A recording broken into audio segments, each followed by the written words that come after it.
what I just realized? This is the latest we've recorded before. I know it feels weird. It does Not in a feel bad really way. weird. It's just weird. Yeah, it's fine, but it's different for us though. We're normally we've been doing late morning, I guess, for the most part. So for me, like I've been getting up and I've been like, I'm getting up and fresh, like going all through this, and I thought that was what I wanted to do, but having done this today at a later time, I realized, dude, I had so much, like, I wasn't stressed at all this morning. I got my work done. I Mm. would have got a workout and actually got a double workout in yesterday. So I did not work out today, but I had time to have worked out had I, needed to. Yeah, I there's just did benefits of both for sure. totally. I mean, I like morning stuff a little bit better, Mm-hmm. but it was kind of nice too. Like there was a little bit more time throughout the day until we started. But it is weird though because I looked outside and like the sun is like about to start going down pretty soon. So I'm like, oh, this is so weird. We're used to like, what is it, 9:30 in the morning or so your time when we do it. So Yeah, well, and on top of that, so like our listeners know that I'm not a big caffeine drinker because of anxiety and sleep stuff.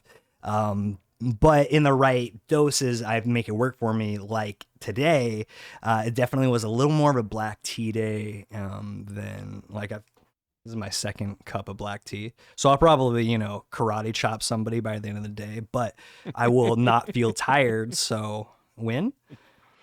dude, I think like I'm pretty sure two black teas because black tea is the strongest Mm-hmm. for teas. I think that's probably about a small cup of coffee as far as caffeine, maybe, Yeah. or a weak cup of coffee. You know what Sounds I mean? about right.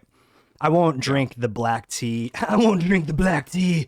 I won't drink the black tea when I don't have food in my belly because I'll just get jacked and not in a good way.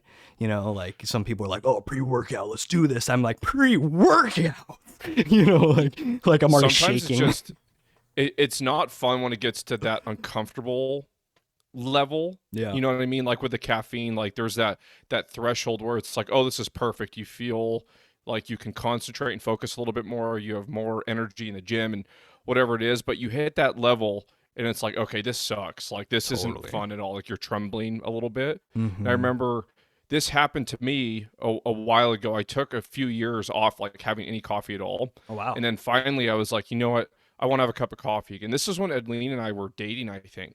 And we went to Starbucks and I was like, you know what? I want to have coffee again. It's been like 4 years. And I took a couple sips and all of a sudden I was just like, whoa. Mm.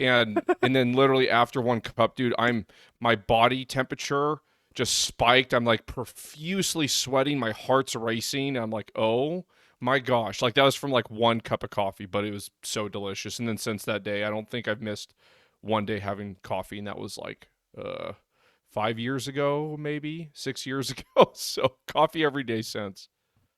I'm honestly, I'm a little bit jealous because I am like that smell of freshly ground coffee. It was for me, and I remember ever since I was a little kid, that smell just like, some people love it, some people hate it, but for me, it was like I wasn't even a coffee drinker yet, and I was like, oh, that's the shiz, yeah. I actually specifically remember getting up at Andrew's house lots of mornings, and it's so funny. I hadn't even thought about that until I saw we've got our new friend, our old friend, and new producer with us today. You won't hear him, but he just did a little thumbs up and me too. And I was like, oh my god! All of a sudden, I just like went back through my childhood. I think that more of my coffee drinking was at Andrew's. Like at least half of my life coffee drinking was probably at Andrew's house. Like, I remember that too. right? Okay. I think Andrew's mom made coffee all the time in the morning, Yep. and I'm pretty sure every once in a while she made me a cup or so. I Mhm. remember that. She made the Very best coffee. nostalgic. When it wasn't even Very like, I don't nostalgic. think the coffee was not really, it wasn't like super fancy coffee. I don't remember what it was. Yeah, Andrew's shaking his head. I think I want to say like, Don't say it. Don't Krispy say it. Kreme. Is that right? Krispy Kreme? It No, not please tell me it Krispy doesn't Kreme. start with an F. Oh, it's Folgers. Okay, but it's very Okay, much good. Just that's Jake all I hates want to know. Folgers. Jake has a personal deep hurt with Folgers. No, it's more of a hatred because it's just like drinking brown water. Like there's no taste. It just colors the water. That's about it. That's what Seattle's best. So Andrew okay. just let us know Seattle's best. Well, now that we're talking about Andrew, remember a couple days ago I was like, wait, I don't know if it's good for me to always bring up stuff to the audience that I'm excited about in case something doesn't, follow through or pan out. But Andrew is here, everyone. So Andrew, we are really excited. He's going to be on boarded pretty soon, and he's going to be a producer and a project manager and a bunch of other cool stuff. So we're super excited to have him on board.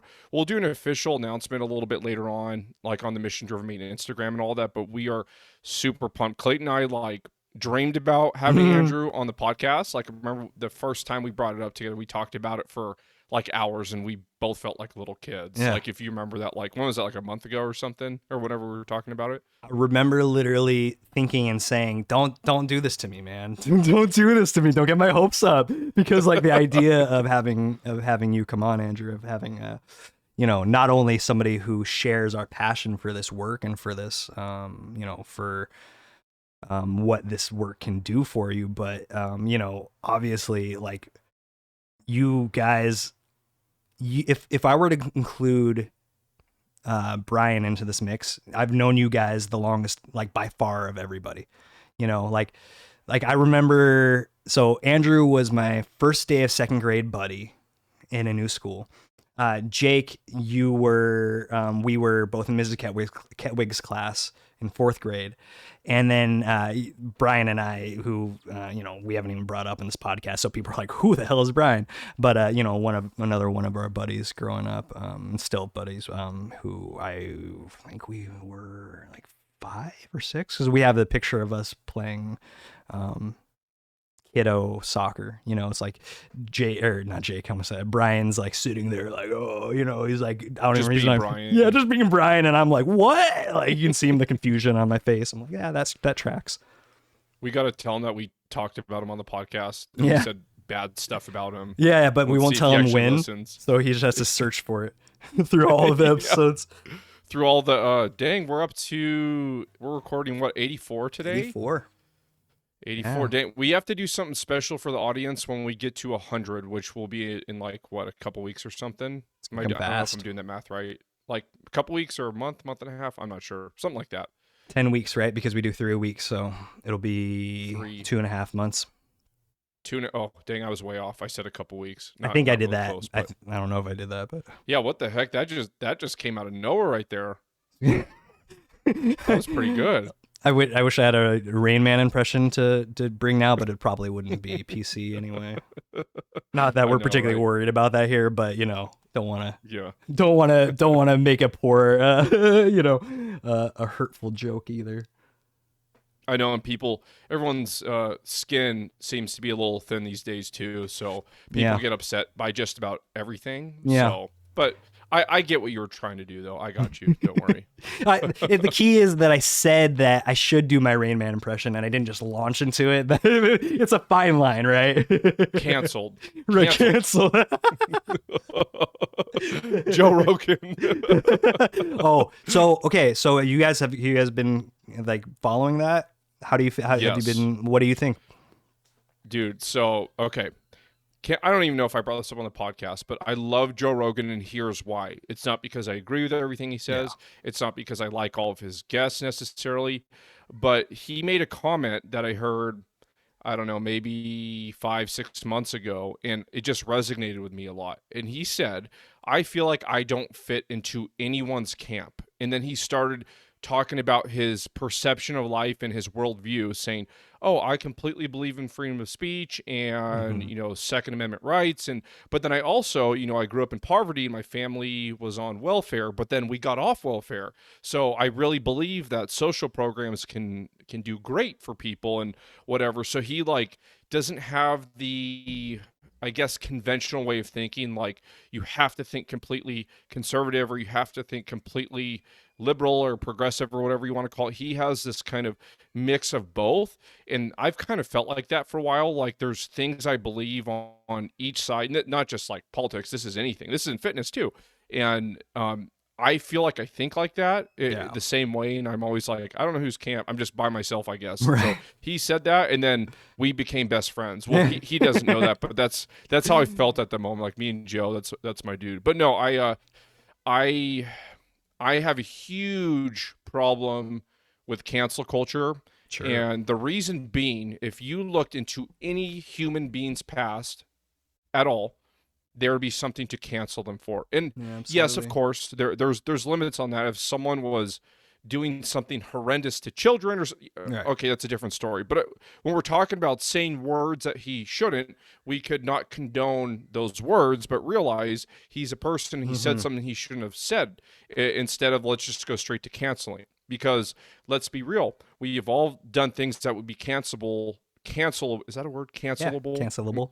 Cancelable. There we go. Cancelable. That would be cancelable with other people viewing us. So Sure. that's how I look at it. I think everyone should extend at least some bit of grace toward other people too, because I'm sure 90% of the people bashing him have done much worse things than said not good things. So that's how I feel, and he's a huge proponent of freedom of speech and discourse and people of different opinions being in the same room, and that is like my favorite thing in the world, having two people in there. Because if you watch just a few of his episodes, he doesn't agree with everything his guests say. He'll even challenge them sometimes. Yeah, Totally. and it's actually pretty entertaining to watch. So that makes a real conversation, not just a politically correct, like, here you go, perfectly little, I don't know, packaged conversation. So what do you think about it though? Well, I mean, I really, a lot of what you said, I would just, kind of second, but, for me, he's a critical thinker. Objectively, he's a critical thinker. You can't, like, nobody, regardless how you feel about him, can say, oh, he doesn't really consider the things he says, right? Anybody who has spent any time listening to him, whether it's on his podcast or in other settings where he's, doing a little bit of a free flow of what he's thinking, he's a smart guy. Even if you've just listened to his stand up, you know what I mean? It's actually perfect. Not even only if only you've listened to his stand up, that he's a critical thinker, because that's kind of the crux of his comedy. His comedy is like, well, like, look at it from both these angles. It's crazy, right? I mean, so as soon as you get into somebody whose brand is critical thinking and their job is to discuss things, what are we doing when we're starting to say, like, oh, you can't make mistakes, right? So regardless of whether, he's spreading misinformation technically or not, like, let's take a deeper look into what is actually going on. And the reality of the situation is that he's a talk show host. You know what I mean? Like, like, he's not, and he's also, as we've talked about, like, not going, and he's not being like, oh, take your ivermectin, that's the right answer. He's saying, hey, this is something that that we're all curious about, something that I'm experimenting with. Again, I'm not personally speaking to how I feel about all the things he says and does. I'm simply saying, dude, he's like a comedian. You know what I mean? Like, when are we like, hey, those South Park guys better shape up. You know what I mean? It's like, the whole idea is that these people are being paid to say the things that, one, not everybody necessarily wants to hear, and two, because of that, the thing everyone wants to hear, because, like, they're the ones who are actually saying what they think, right? Because they can get away with it, because you can say whatever you want when it's funny. Which he's not doing that in that moment, right? It's not a comedic bit that we're talking about here, but it's kind of the idea of, let's take a step back and, really think about this for a second, and what is he doing and what are we, that said, I don't necessarily either disagree with, like, all of the musicians who are, like, pulling their music. Like, I get that perspective too. It's just one of these things that's like, I feel like we have a habit in our culture of not allowing others and ourselves to do better. We have this idea that whatever's happening right now is the bottom line, and that's just what it is. And, the kind of crux of our work is that that's not the case, because if that was the case, everybody would come in and just hate their life in the gym all the time. But that's not what happens. People come in, they hate getting there and, like, the feeling of learning, a lot of times, because it can be stressful. But then those of us who stick with it, we settle into a place where it's like, oh, this is joy. This is something, or some version of, some semblance of it, right? Yeah. Yep. Absolutely. And then back to, Joe Rogan. The thing too is he himself. It's not like he is giving medical Mm-hmm. advice to people saying do this. Like Right. he never did that. And the thing that everyone's up in arms about is, I think it was Doctor, what was it, Peter McCullough or something, who is the most published cardiologist in the world, something like that. He was giving his take on COVID, and then that turned into like Joe Rogan basically giving people medical advice and spreading misinformation. I didn't take it that way at all. He just has doctors, some that viewed COVID and treatment this way, some that didn't. That's how I took it. I didn't hear it all necessarily like you need to do this. At least Yeah. if he said that, I didn't get it. And the other great thing, if you do believe in freedom of speech like he does, when you get two people in a room like that, the people that do have crazy ideas and say crazy Mhm. things, that can get squashed. That's the point of freedom of speech. When you Right. start conversing about these things and you start questioning people why they believe certain things, and they start to realize like maybe what they're saying is a little bit crazy. Mm-hmm. That's another great thing with freedom of speech. So I'm pro Joe Rogan, and I'm very curious if he is going to go over to. Did you see he got offered $100 million to go to Rumble and leave Spotify? Interesting. So I did not, but I would be shocked if he does that because we've seen in the last year, at least mostly a lot of my perspective is from live streamers. We've seen massive amounts of money moving with these huge live stream performers from Twitch to YouTube, Twitch to Facebook, gaming, all these live gaming things. But what's ultimately happened is a lot of these live streamers have come back to Twitch for one reason or another. The bottom line kind of being that Twitch happens to be the best platform for that particular thing. So I think these kinds of things are going to come back around. You know what I'm saying? Yeah, the pendulum's going to always swing Exactly. you back the other way. And Exactly. I personally, I don't think he's going to go to Rumble. That's just my speculation because he's still under contract with Spotify for $100 million, Yeah. and they said they're not dropping him. Yeah. So I don't know how like legal contracts work, but I assume he can't just be like, "See ya, I'm going over here," unless they like drop him. So I don't really know how that works though. Well, and the question, even if he chooses to do that, is do people follow him over to Rumble or do people just Mm, kind of either fade, listen to him less because it's not as accessible, and then find him on like YouTube because you can just wait a day and listen on YouTube, you know what I mean, and not catch it right in the moment, or or I guess I think a lot of the podcasts they do exclusive release on one and then kind of open it up to the other ones, but right, uh, right. Yeah, I don't know what would happen with like his audience and following necessarily, but it is kind of comical to think like if you add all the viewership on CNN mm, and Fox right, together per episode, Rogan still has like 4 times the audience per episode or something. So it's just really funny seeing all yeah, these outlets getting kind of mad at him. It just warms my heart because I'm pretty anti media and the lies that a lot of them push all the time. So I don't yeah, know. I guess we will have to see. I'm sure we're going to bring him up on the podcast again in oh like a yeah, month because we keep promising that we're not going to talk about football nonstop. So we'll have to talk about Rogan a couple times or gotta. something. Yeah. Gotta. Well, Yeah. and Rogan's Oh, always ripe for conversation. You know, he is a polarizing figure to say the least. yeah. And dude, I really am excited to hear about you completing your precision nutrition course. I can't hear, but I have to tell you a quick funny story first that you're going to laugh at. Tell me. So, do you remember when I told you the story how Elsie stole that apple in the middle of class from her teacher? Yeah, Do it's you like remember one of that? my favorite stories I've heard in the last little bit. Yeah. Yeah. So it got up in the middle of class, completely shameless, went to her teacher's desk, stole the apple, sat back down in her little group, and started eating it. So, Elsie, today, so I go to get an apple in the morning. I was eating apple a little bit before I went to row, and I put my apple on the counter. I turned away for 30 seconds, right? And then all of a sudden, I turn to the right and I see this mysterious little creature chomping down on an apple. And I was like, huh, that's really weird because I already gave her an apple like 20 minutes ago that she hasn't finished. There's no way that's mine. And then I turned and Elaine was like, hey, look, I think she stole your apple from the counter. And I turn the counter that was a few feet from me, and it's gone. So this Oh my little God. 3-foot monster, or however tall Elsie is now, what walked past me without her hearing, or without me hearing. I didn't hear a little pitter patter of her feet in the kitchen. Grabbed the apple, went back around me into the living room, and started eating it just like that. Completely shameless too. Dude. She knows what she wants. She is a young woman who takes what she wants when she wants it.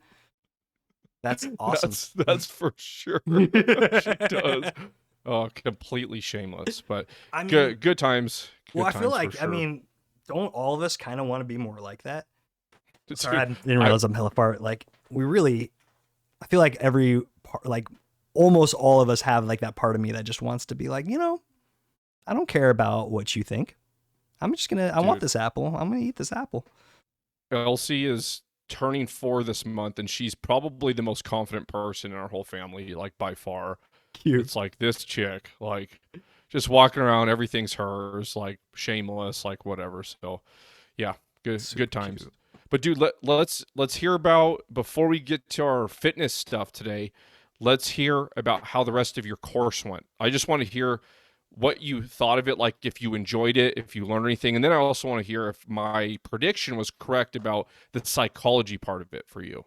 Yeah. So, uh, I first of all, um, am surprisingly. I don't know how to say surprisingly. I'm really grateful having finished this, not only for the fact that now I get to practice as a nutrition coach, but because um, Precision being such a respected body, I was really interested in how well my own kind of self-formed philosophies fit in with that, with their program, as respected as it is. And basically, what I found is that it not only was I in line with their program, but I mean, I kind of hit a point where, and again, I've said this before, I don't mean to sound like cocky or anything, because it's not. It's not that. But like, I was like, I chose to not learn a lot of the material in detail because they were breaking down the mechanics of things that I do very naturally. So it was what I found was that because of how I entered the business, partly from growing up in it, partly from studying psychology, partly from, I think, having an experience of being out in the workforce and then coming to personal training, I really had an idea of how I wanted to approach it, and that was basically as easy as you can make it for somebody. And that's kind of like the core of what thoughtful movement and fitness is, which is, how can we take this kind of these traditional movements and benefits, and reframe them in a way that takes away the fear, the emotional challenge, or at least mitigates it.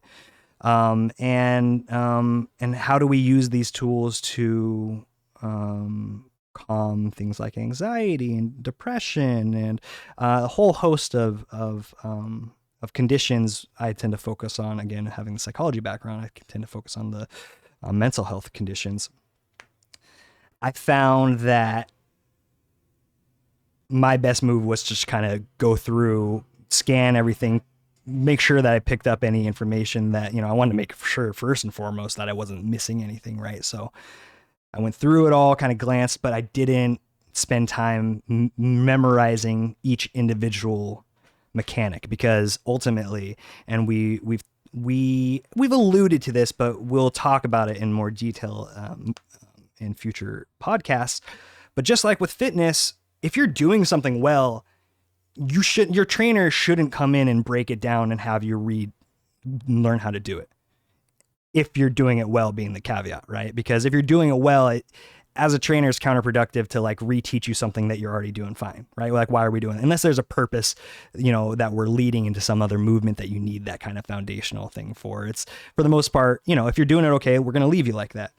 And so I ended up taking that approach, and feel like because of that, I really gleaned like the maximal benefits out of the course. Let me take a step back and say I'm talking about this like you all heard me talk about it on our last podcast, because what I'm referring to right now is the back half of the Precision Nutrition Level 1 certification, which is largely psychology-based coaching techniques and strategies, for which, for somebody with a background in psychology and also years of experience doing this, I had kind of meshed together, right? So while I was mostly kind of got a little confidence boost and, felt good about myself and that I've been kind of doing it in the same way that they're taught, that they're teaching.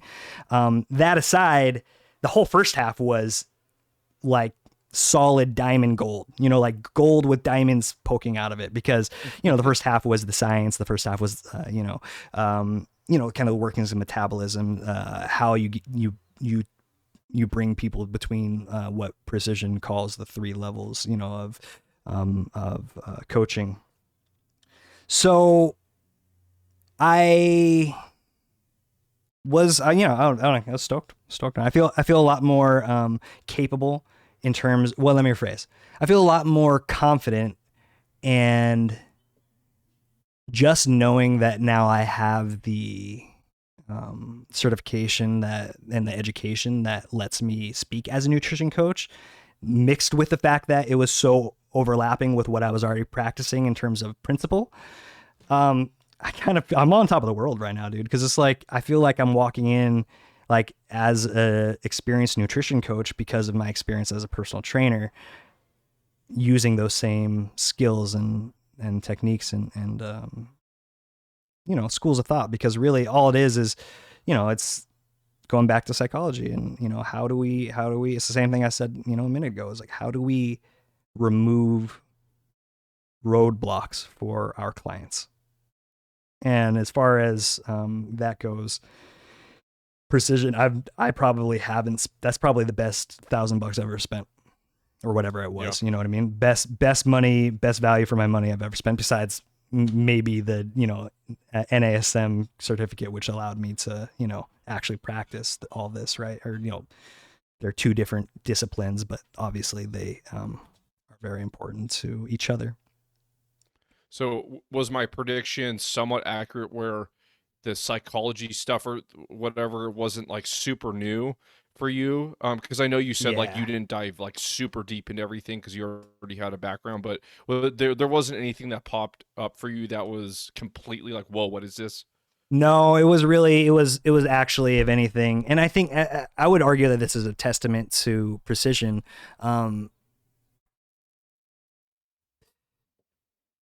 They are teaching their students in the same way that they're teaching their students to teach.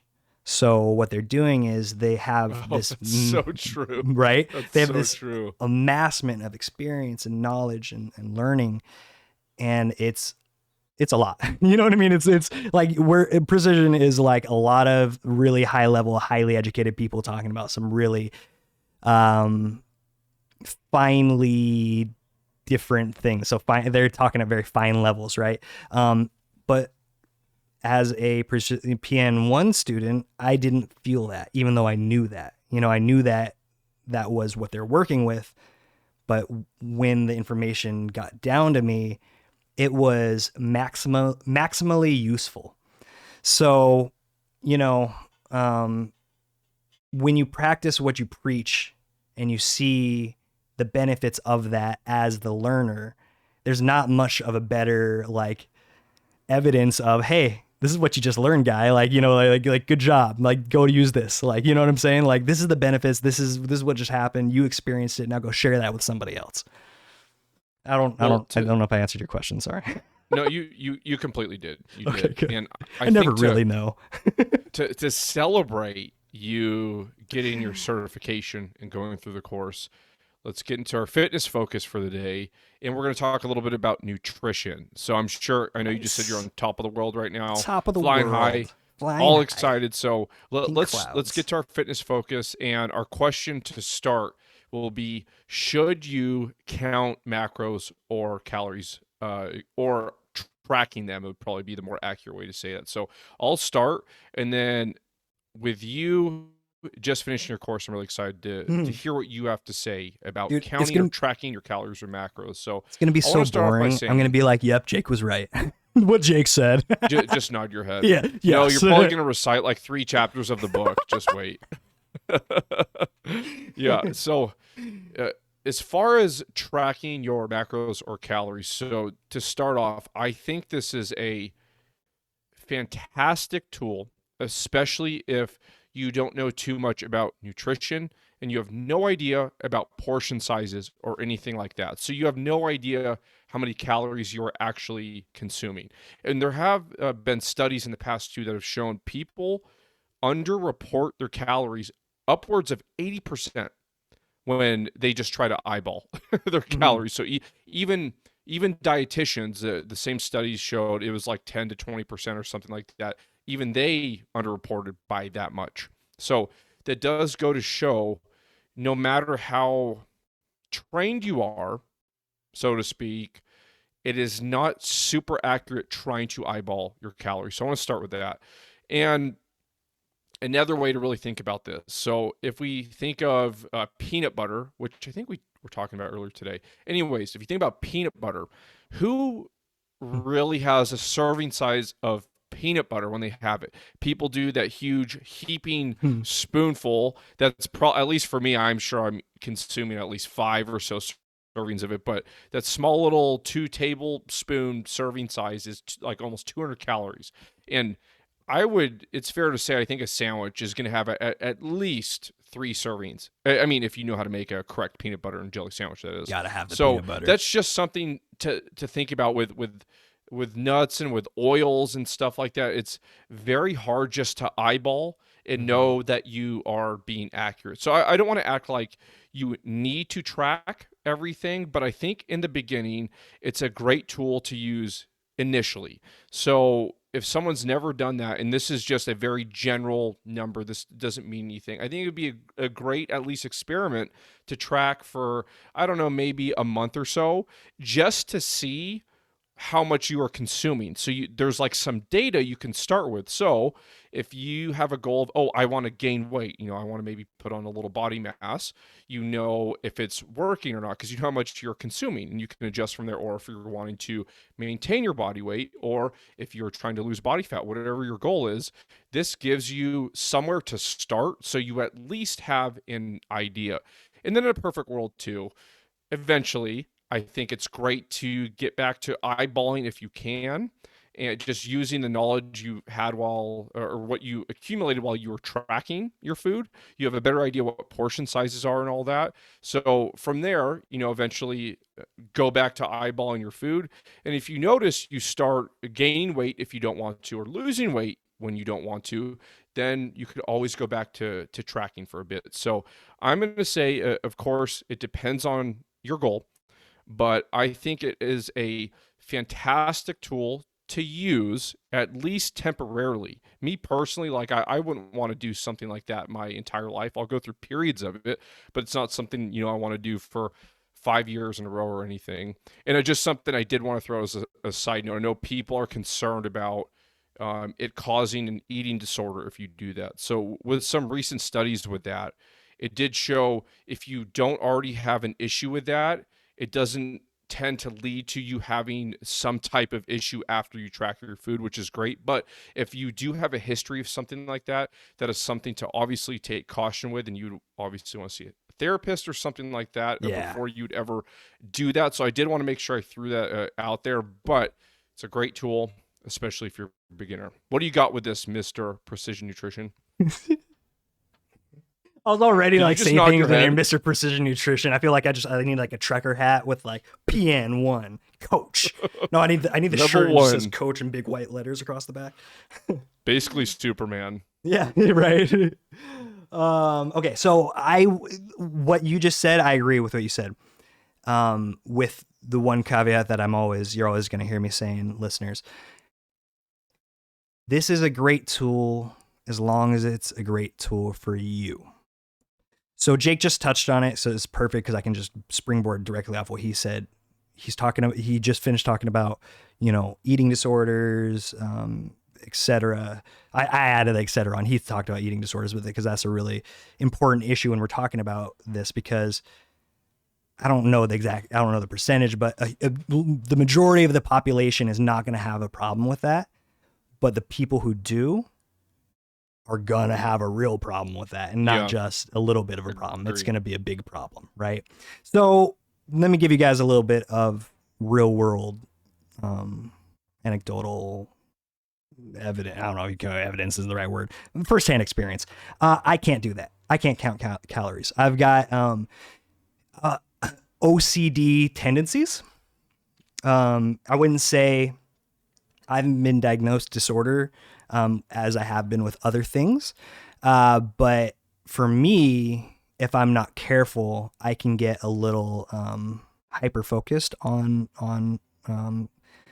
on a detail that ultimately causes me to collapse the entire structure because I'm focusing on that one detail. And this is something for me that is kind of, it goes across a gamut of different things, and like just in the real world, like if I'm learning something new, I can get fixated on one thing and then I can miss the big picture. That was my big problem learning math growing up. I was like, okay, but why does this do that? And I'm like, okay, because it does that, right? You just gotta like accept it. Is kind of the bottom line. I don't know. So Take it up with God. He'll tell you. exactly. Well, so it's perfect that you said that, because when you talk about taking it up with God, whether or not you're religious, whether or not you're spiritual, what you're talking about turning it over and saying, okay, this is how it is. That's okay. I'm going to make peace with the fact that this is, for whatever reason, the way things are right now, right? So for me, part of that was accepting that traditional methodologies like measuring fat folds to tell my body composition, things like weighing myself on the scale, things like counting calories, ultimately for me are not only ineffective but detrimental, and severely, at times. So the answer for me is yes, this is a great tool if it's something that works for you. And if you're not sure if that's something that works for you, give it a try. For most of us, most of us in this situation, you kind of already know who you are if you shouldn't be doing this, right? And if you don't, maybe this will help you figure that out, right? But just like we're talking about with all these things, being willing to try things, being willing to experiment, seeing what works for you is going to be the answer. Because the reality is even if you are somebody who, kind of springs towards OCD the way I do, that doesn't mean that if there are ways to do it appropriately, and talk to your therapist, talk to your healthcare providers as you get into this, but there are ways to do this in relatively healthy ways, in healthy ways. I just, as a nutrition coach, as a nutrition coach and personal trainer, it becomes, we're starting to talk outside of our purview, out of our scope of practice. As soon as we start talking about that next level, but yeah, just make sure that if you are using calorie counting, if you are using, any kind of, if you're using calorie counting, just make sure that it's right for you. Yep, That's all. just a tool and extra data to help you be successful if you want to go that route. So, Yeah. all right, moving on. And this was what I was actually most excited to bring up today. And I don't have a depth of understanding with the subject, but it was really cool. And that is CBD and the few studies that's occurred recently. And the first one, um, this stood out to me because if you guys are familiar with Dr. Bill Campbell, he is a physique scientist. He's also a professor of exercise science, I believe. And when he says certain things, people listen. He's an authority in the space and someone I respect.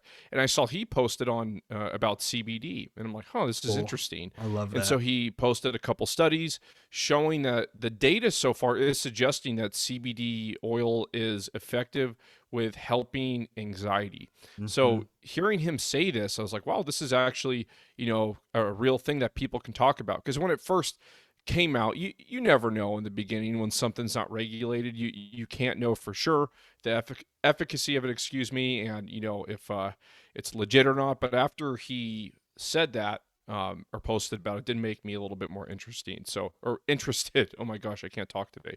So the anxiety part of it was very interesting. Another study that came out recently, and this is more preliminary because it wasn't done in humans, it was done in a test tube, I believe, is CBD can possibly stop the infection of COVID. So apparently it blocks it from getting into your cells. So I don't know the physiology behind it besides that very basic amount, but that is exciting to think about, that Yeah. something like CBD can have these potential effects for the future. And just for some of you that aren't familiar with CBD, so there's two main compounds that most of us know about from the cannabis plant, and that is CBD and THC. THC is the one that would cause people to get high. CBD doesn't have that effect, but it does have a wealth of other positive effects. So I personally think in the years to come, it's going to be the most talked about, if you want to call it a health and wellness supplement, whatever you know want to call it. I think this is going to be very common in the fitness space. And Mm-hmm. again, it's great, but I never want to promote a supplement like this is, you know, as important as sleep or as your training or Right. your nutrition. To me, no matter how great it is, even with all the data that comes out, if it continues to be positive, to me, it's still, you know, a supplement at the end of the day, which, you know, should be used as a supplement, you Yeah. know, in addition to, instead of like, okay, I'm just going to take tons of CBD. Who cares if I sleep, and who cares if I'm eating well and all that. So, but very interesting. And I can't wait to see, you know, what comes of all of this. A lot of what we're doing, whether we're talking about as nutrition coaches or personal trainers or just, fitness podcast hosts, a lot of what we're doing is we're trying to help folks identify their own imbalances and shortcomings and strengths. And we're trying to provide information and skills that help you guys and us to strengthen our weaker points and to reinforce the things that we do really well. When we start talking about medication, obviously, Jake and I aren't doctors. We are, as I said, personal trainers, nutrition coaches, that type of thing. That said, I agree 100% with you, Jake, in terms of personally, I feel like because cannabis has such a stigmatized history in our country in particular, that we're kind of at this point where people recognize the value, the medicinal value that cannabis has for folks, but still haven't completely let go of the stigma of it being, Mm. I don't know, a party drug, right? Or whatever you want to call it. Gateway drug. That's my favorite, which, is, I'm not making, again, a claim to it one way or another. It's just, it takes me back to the Dare days. Those of us who are finding challenges with traditional pharmacology, traditional pharmaceuticals, are finding that things like CBD and THC have benefits outside of those typical, especially the THC getting high, right? So when we start talking about the value of THC and CBD, it's really important that we don't ignore all these other compounds that come along with the cannabis plant, and recognize that part of where we're at in this point of time is that we're starting to amass information about THC usage and CBD usage in these medicinal environments. But as far as the information I've looked at, and I've done a fair amount of of searching through the internet, there's not a lot of information about the benefits of the 30. I don't know how many. There's a lot more Right. cannabinoid compounds that potentially have a lot of benefit, but as far as I can tell right now, they just haven't been studied enough.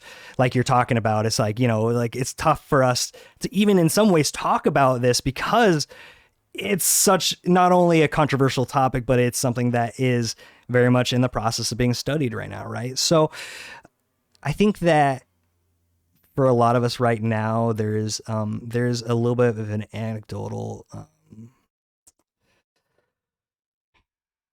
movement right now because of the status of it in, politically in our country, because it is still Schedule One. It is still Schedule One, right? I don't think they've changed that yet. Are you talking about Federally. marijuana or like CBD individually? Well, I know CBD. So here's where we start to get into a more nuanced conversation, right? In which actually we should. I know Jake and I are both super interested in this. We should just consider doing a whole episode about some of this stuff. But Yeah.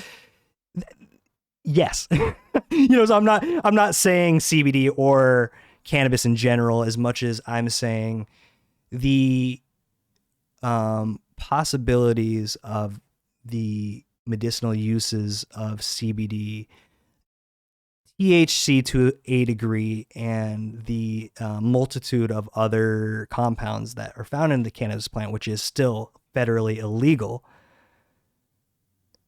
that as we move forward in our kind of culture with it, my hope is that there'll be stuff that you and I can take without getting high and getting the medicinal benefits. You know what I Right. mean? And the reality Right. is right now there's no clear answer to that. It's a whole Yeah. thing.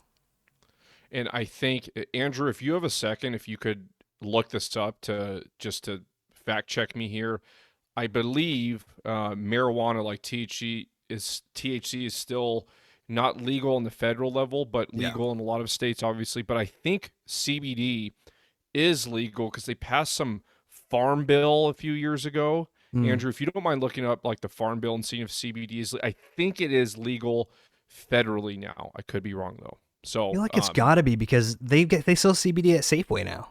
You know what I mean? So yeah, I don't know how yeah, Safeway would get exactly. away. A company that big would be able to get away with that. If it wasn't federally legalized. That said, I too am curious to hear the details of it. Um, but in the meantime, always looking that up. It is it's important to remember that anytime we're talking about medications, especially from the scope of practice, that we're talking about learning how we can use different tools, different skills to find ourselves happier, healthier, more effective, more efficient. Okay, so keep that in mind, especially as we're talking about cannabis. Do we Yeah. Are we waiting? It looks like he's Oh searching no, still. we're good. Andrew's still looking up. We're good. But Gotcha. yeah, well, just a quick reminder when we talk about things like CBD, it's we're not recommending to go do it. Yeah. It's more of just a really cool subject that's being studied. So it's informational only. It's not saying go and do this because like I said, there hasn't been a bunch of studies. But while Andrew's looking it up, if you can find that, let's go into our Q&A for the day. And this is a very common question, and I'm sure a bunch of you have asked this before, or at least thought this before. And this is, should you do cardio before or after strength training? So, as almost always when answering questions like this, it starts with, it depends. Now, the argument to do it prior, for people that say, no, you should do cardio prior, it does make sense. It increases your heart rate and your blood flow. It gets you warmed up for resistance training. And this is all true. But before we resistance train, it seems optimal to, if you're going to do cardio, just to do it for, a few minutes, maybe 5 or 10 minutes of low intensity.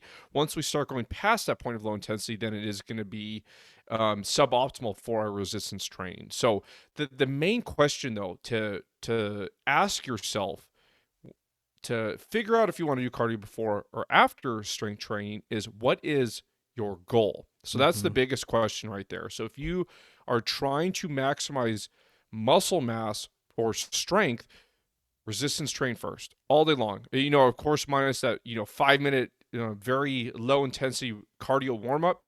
Do resistance training first. The extensive cardio beforehand will definitely diminish your available energy and will fatigue you before you get to your lifts. Now, the inverse of that, if you resistance train first and then go into cardio, as long as it's low to maybe moderate intensity, it's not going to have that much of impact on your cardio session. So I would say for the general population of people, or if you are looking to maximize muscle mass or strength, then doing resistance training first is the way to go.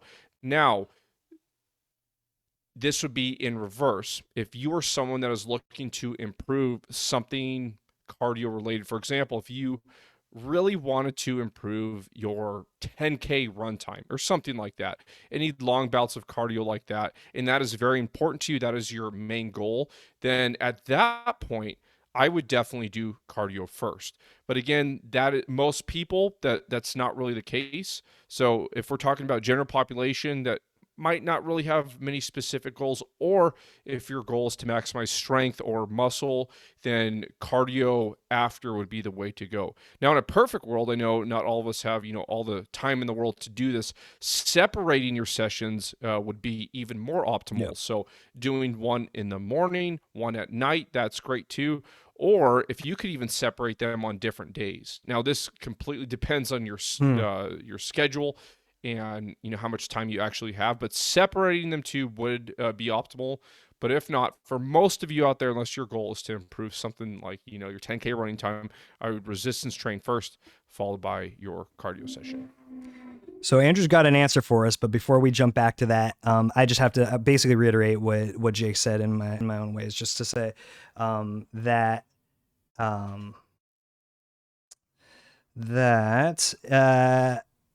sorry, I'm gonna kind of reiterate what he said, but also I don't know. Okay, let me take a step back. Sorry, got distracted trying to do too many things at once. What are we doing and why? Sorry for the panic there, guys. What are we doing and why? Okay. So I am reiterating some of what Jake said here. Are we trying to improve our strength? Are we trying to improve our endurance? Are we trying to do a combo? Are we trying to just release some endorphins? Are we trying to, because while doing them both at an intense level might take away from growing strength or endurance, your goal might just be to kick your butt and release a lot of endorphins that day.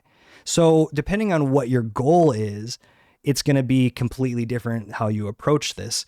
And it kind of really drives home the point of what we come back to a lot of times here, which is these are tools, and tools can be used in different ways. So when we're talking about whether we're going to, run first or run after, it's not as simple as that. It's like how, like Jake said, how intense are you going to run? How intense are you going to lift?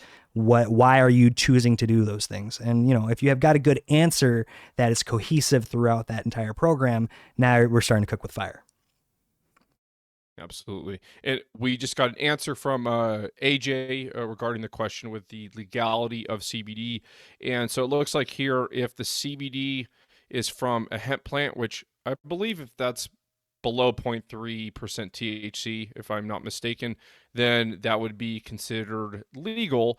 If it's at that 0.3% of THC or higher in the plant, then the CBD would be illegal, because I know they can kind of get mixed in there, at least federally at that level. So thank you for looking that up, AJ.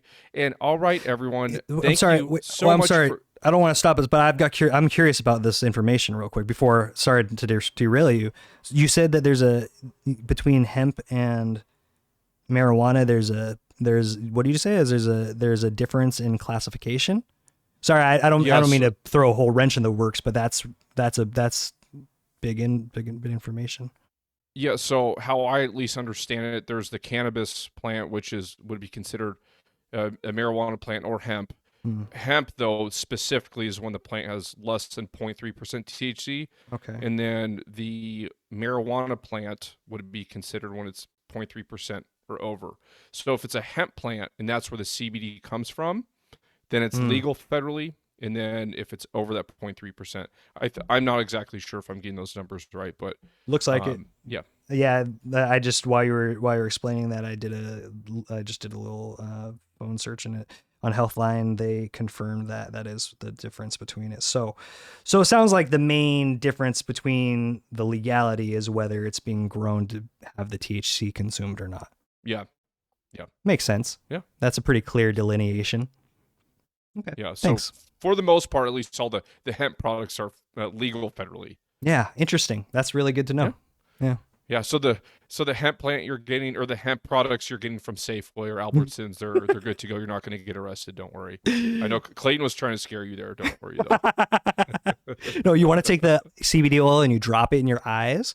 And that way, when you drive home, sorry, little red eyes, be like, it's just CBD, guys. All right, everyone. Thank you so much for tuning in to the Mission Driven Made podcast today. If you did find value in the show and you like our content, go ahead and subscribe to the show. And if you could scroll down there to the bottom of your phone, you're going to see a little place where you can leave us a review.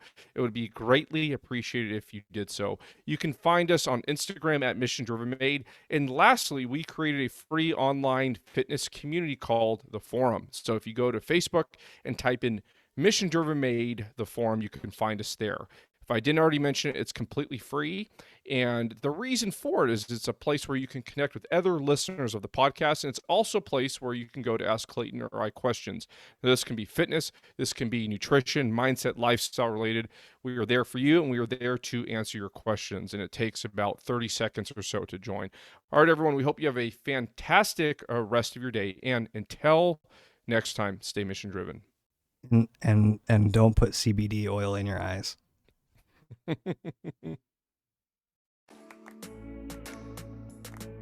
You know somebody's gonna try to put CBD oil in their eyes, and they're gonna come after us for the $5 we have.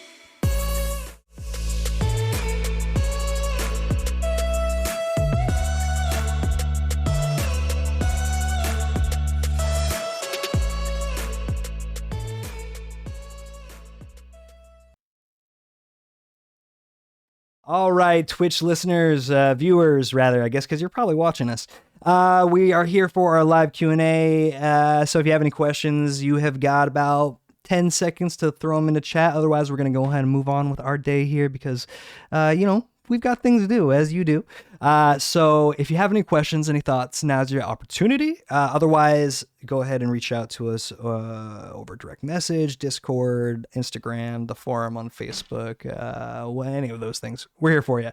Also, we will be back next Monday, time TBD. But we'll be back. Make sure to give us a listen on Spotify and Apple Podcasts. Recording stopped.